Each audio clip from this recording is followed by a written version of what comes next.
নমস্কার, আজকে আরেকটা রেসিপি নিয়ে এসেছি। সেটা হয়েছে সজনা চচ্চড়ি। তো সজনা চচ্চড়ি করবো, তার জন্য কড়াইতে সরষের তেল দিয়ে দিলাম।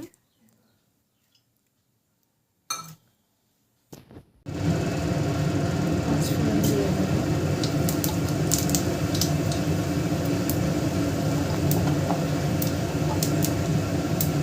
সজনাগুলো এইভাবে কেটে নিয়েছি, এই সাইজে।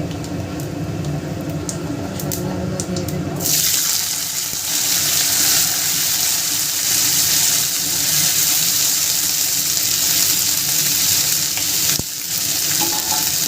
আলু কেটেছি, আলুগুলো এইভাবে কেটে নিয়েছি।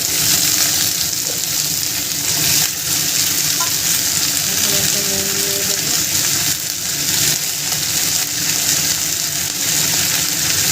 তোমাদের স্বাদ অনুযায়ী দেবো। একটু হলুদ দেবো।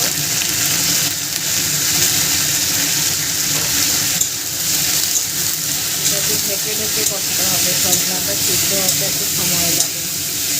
আর এমনিতে যদি সিদ্ধ করে বসাই তাহলে স্বাদটা সেরকম স্বাদ হয় না। ঢেকে ঢেকে করলে সেটা একটা আলাদা স্বাদ হয়। সময়টা একটু বেশি লাগে ওটাই।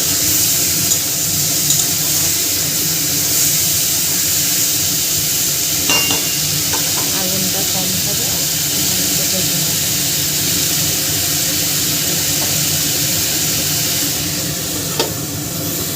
এখন সর্ষে বাটা দিয়ে দেবো।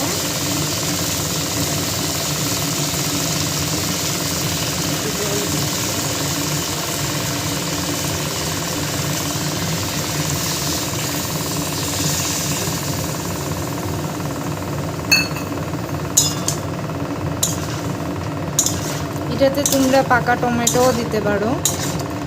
পাকা টমেটো দিলেও ভালো লাগে।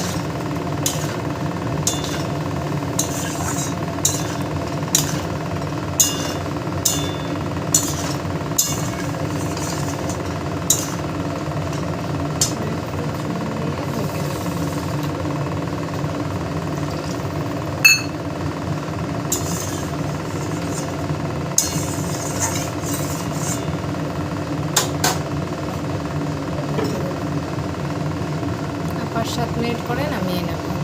সজনা চচ্চড়ি হয়ে গেছে। একটু একটু মাখো মাখো একটু ঝোল রেখেছি এইরকম।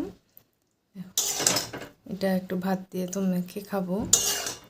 আমার হয়ে গেছে। তোমরা এভাবে রান্না করবে। রেসিপিটা ভালো লেগে থাকলে লাইক, শেয়ার অ্যান্ড সাবস্ক্রাইব করে দেবে। আমার চ্যানেলটি হচ্ছে বনানীস হোম কিচেন।